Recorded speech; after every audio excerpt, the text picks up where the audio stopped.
Hello, y'all.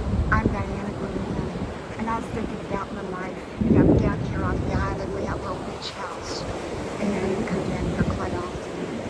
Probably move back here at some point. It's part of the time. And anyhow, I want to talk to you a little bit about my life, my thoughts of life. You know, I came from the holler of Appalachia, West Virginia area. And when I was about 17, I moved out to California from hillbilly holler with the green Samsonite, hard green Samsonite suitcase to hillbilly holler. From hillbilly holler to Appalachia to Hollywood. And you've all heard those stories. Some of you haven't heard some of the stories because I got so many amazing stories. But we all have amazing stories. You have amazing stories in your life. You may not think so, but you do. And I do. You know, let me pick up my show. I do run. I really do run. See? I got to slow down when I'm making the video. Otherwise it's too jiggly.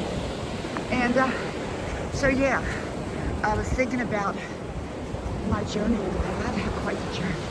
Had a lot of trauma early on. I've talked about that in other videos. My mama was married several times. I ended up with a wonderful stepfather.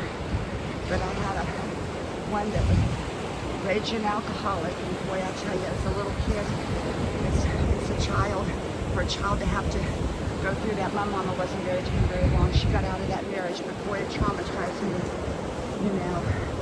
And when he'd go into his drunken rages, I'd have to go sleep out in the weeds in the backyard, behind the weeds until he fell asleep.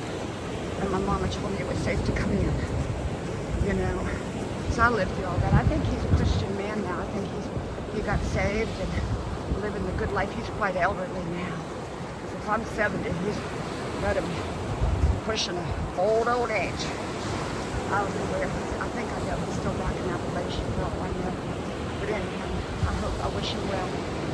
Anyhow, I had a wonderful stepfather later on, and he was wonderful. Okay, so don't get those stepfathers mixed up.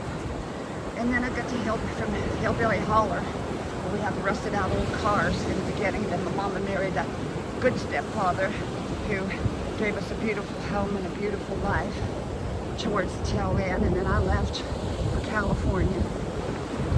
And that was something. And a lot of trauma. Even in California. You know, being out there by myself, going to nursing school as a teenager. And late teenager by then, and had an old $450 blue car. It was red and then got painted blue, and it was really a sight. It didn't have an air conditioner or a heater or a defroster or radio, nothing. Well, it did have a radio broke. And I was driving around.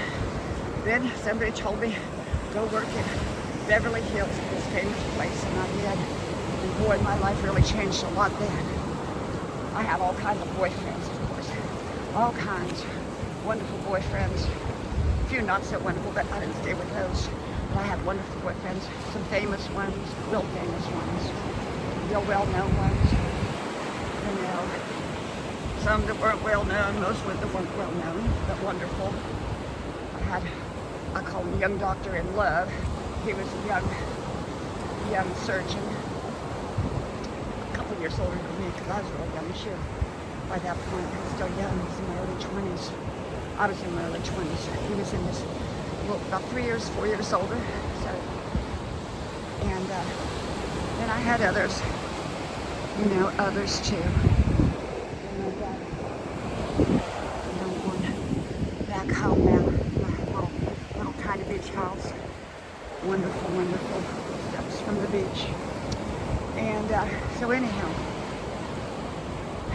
I got attacked out there when I was about 20 years old, coming home from work in my nurse's uniform. And by 3 guys, I talked about that. I think I called it angel down a dark alley that saved me, because I prayed to Jesus. I said, Jesus, please help me. Grandma was doing me pray. And this is down a dark alley where I was parked in a car about 1 o'clock in the morning coming home. And they had me down on the ground with a knife in my throat. Very scary. I was traumatized for years. They got up and ran when this big old smoking car came around the corner, and this old man got out with a stick and shook it at him. I got up. Guys took off running, scared as could be.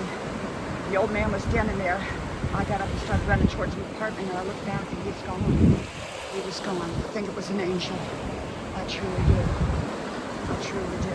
Saved my life. More than one occasion. More than one occasion. You know, one day I was driving on the interstate, and I don't like driving on the interstate. Driving on the interstate, and this truck pulled out in front of this car right in front of me. I mean, it was broad daylight like today. And I don't know how that truck could not see that car.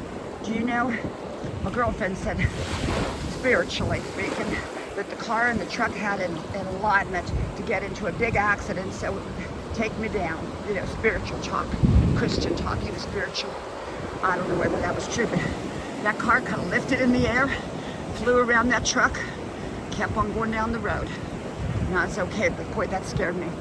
But yeah, you know, you get traumas in life, but you get blessings. I've had so many blessings, oh my goodness, you wouldn't believe. And married my husband, have my 3 beautiful kids. Are they perfect? No, none of them are perfect. Then I'm not perfect either, but I'm perfect being imperfect.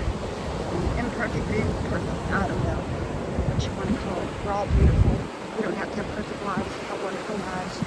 Everyone's life looks different, so just live your best life that you know how, with your circumstances, creating the best life you can for yourself.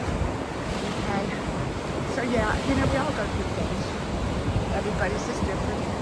Some might be similar, but they're still different because you've got your own unique circumstances, your own unique blessings, your own unique challenges. And so just remember that. Okay? Make your best life your best life. Okay? Well, from my beautiful ocean to yours, I hope to talk to y'all soon again. Bye-bye.